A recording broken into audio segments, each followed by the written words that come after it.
తెలుగుదేశం ప్రభుత్వంలో ఒక్క పెన్షన్లను తప్ప రాష్ట్ర ప్రజలకు ఏమి వరకబెట్టి 100 రోజుల పండుగ చేసుకుంటున్నారని మాజీ ఉప ముఖ్యమంత్రి అంజద్ భాషా మండిపడ్డారు. కడప నగరంలోని వైఎస్ఆర్ కాంగ్రెస్ పార్టీ జిల్లా కార్యాలయంలో జరిగిన విలేకరుల సమావేశంలో మాజీ రాష్ట్ర ఉప ముఖ్యమంత్రి ఎస్బి అంజద్ భాషా, జిల్లా అధ్యక్షులు రవీంద్రనాథ్ రెడ్డి, కడప మేయర్ సురేష్ బాబు పాల్గొన్నారు. మీరు ఏం వరగబెట్టారని చెప్పి ప్రజలకు సంతోషం చేసుకుంటున్నారు, పండుగలు చేసుకుంటున్నారు అనేది ప్రజలకు చెప్పాల్సిన అవసరం ఉంది. పెన్షన్లు తప్ప మీరు ఏమన్నా ఈ రాష్ట్ర ప్రజలకు ఏమైనా ఒరగబెట్టారా అనేది ప్రజలకు సమాధానం చెప్పాల్సిన అవసరం ఉంది. ప్రజలందరూ కూడా మీరు అదే 100 రోజుల సందర్భంగా మీరు ప్రజల వద్దకు వెళ్ళండి. ఒక్కసారి ప్రజలందరూ కూడా కాలర్ పట్టుకొని నిలదీస్తారు మిమ్మల్ని. పోలీసులు లేకుండా మీరు వెళ్ళండి. ఏం లేదు, ప్రజలకు గడప గడపకు వెళ్ళే పరిస్థితి లేదు. మరి ఈరోజు ఎవరిని పంపిస్తున్నారు? స్టిక్కర్లకు అంటించడానికి కోసము మరి సెక్రటరీలకు పంపిస్తున్నారు, సచివాలయ కార్యదర్శులకు. వాళ్ళకి ఏమీ పని లేదు, వాళ్లకు స్టిక్కర్ అంటించే కార్యక్రమంని అంటబెట్టడం జరిగింది. మరి ఈరోజు వాళ్ళకందరికీ కూడా సుమారుగా 40,000 50,000 జీతాలు ఉంటే నెల నెల వాళ్ళకి ఏం పని లేకుండా వాళ్ళ కూర్చోబెట్టి ఈరోజు వాళ్ళ చేత ఇంటింటికి స్టిక్కర్ అతికించే కార్యక్రమం చేస్తుంది ఈ ప్రభుత్వం. ఎక్కడ ఎవరు కూడా నాయకులైనా మేమందరం కూడా ఎక్కడ బయటికి వెళ్ళకోకూడదు, మీరందరూ కూడా హౌస్ అరెస్ట్ అని చెప్పి పెట్టడము. మరి ఈరోజు సోషల్ మీడియాలో కూడా చూస్తే మరి ఎక్కడన్నా మా వైఎస్ఆర్ కాంగ్రెస్ పార్టీ నాయకులు ఏదన్నా పోస్ట్ పెట్టే వాళ్ళ మీద కేసులు, మరి వాళ్ళను లైక్ చేస్తే షేర్ చేస్తే వాళ్ళ మీద కేసులు. మరి ఎక్కడున్నాం మనం? మరి ఏ రాజ్యాంగం నడుస్తుంది ఈ రాష్ట్రంలో?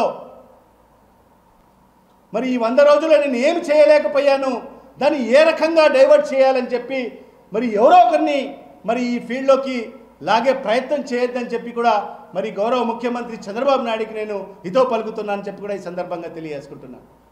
మొన్న లడ్డు వ్యవహారం అన్నారు, దానికంటే ముందు కాదంబరి వ్యవహారాన్ని బయటికి తీశారు. ఇవన్నీ డైరెక్షను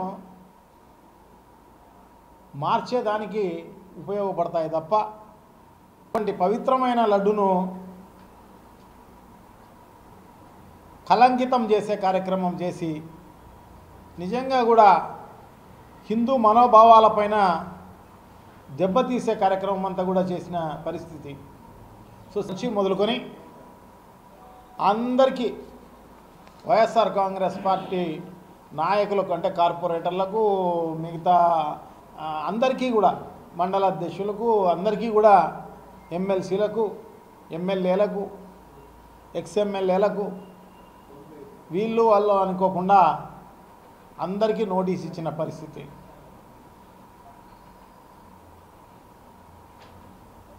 దానికి తిరుమలకు పోయి దేవాలయంలో దర్శనం చేసుకునే దానికి పర్మిషను లేదంట. దానికి దర్శనం చేసుకునే దాంట్లో పర్మిషన్ లేకపోవడం అనేది నిజంగా కూడా ఆశ్చర్యకరమైన విషయం. హౌస్ అరెస్ట్లు అని చెప్పేసి మా అందరికీ నోటీసులు ఇచ్చినారు. చాలా దారుణం. ఎందుకంటే రేపు శనివారం వెంకటేశ్వర స్వామికి మంచి పుణ్యదినం అది. సో అందరూ కూడా గుడికి వెళ్ళే కార్యక్రమం చేస్తారు హిందువులందరూ కూడా చాలా మటుకు. సో దాన్ని అడ్డుకునేదానికి జగన్మోహన్ రెడ్డి గారు అంటే మా రాష్ట్ర అధ్యక్షులు పాల్గొనే కార్యక్రమంలో ఎవరైనా పాల్గొనవచ్చు. అటువంటి దాన్ని అడ్డుకునే కార్యక్రమం చేసే దాంట్లో భాగంగా ఈరోజు ఎక్కడికక్కడ ఆపే కార్యక్రమం చేయడం జరుగుతుంది. మామూలుగా ఇప్పుడు ఎవరో చెప్తాను నేను, కోడూరు దగ్గర పోయే పిలిగ్రిమ్స్ అందరినీ కూడా ఆపే కార్యక్రమం చేస్తున్నారని. వైఎస్ఆర్ కాంగ్రెస్ పార్టీ వాళ్ళే కాదు, ఎవరిని పంపించడం లేనమాట. కోడూరు నుంచి అందరినీ ఆపేసేసి వెనక్కి పంపించే కార్యక్రమం చేస్తాం. చాలా దారుణం. ఈ రకంగా వ్యవహరించిన పరిస్థితి గతంలో ఎప్పుడూ లేదు. ఇట్లయితే చంద్రబాబు నాయుడు గారు మా ప్రభుత్వంలో అసలు తిరిగేవాడు కూడా కాదు.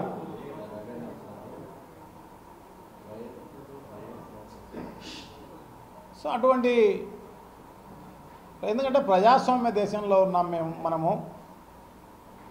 సో అందరికీ హక్కులు ఉన్నాయి, వాక్ స్వాతంత్రం ఉంటుంది, ఎక్కడికైనా పోయే స్వాతంత్రం ఉంటుంది, ఇవన్నీ ఉంటాయి. దాన్ని కాలరాస్తూ ఈరోజు నోటీసులు ఇచ్చే కార్యక్రమం చేసిన దానికి వైఎస్ఆర్ కాంగ్రెస్ పార్టీ తరఫున మేము తీవ్రంగా ఖండిస్తున్నాం. సో దీన్ని బాగా గర్హిస్తున్నాం కూడా. సో ప్రజలు ఇవన్నీ కూడా చూస్తూనే ఉన్నారు.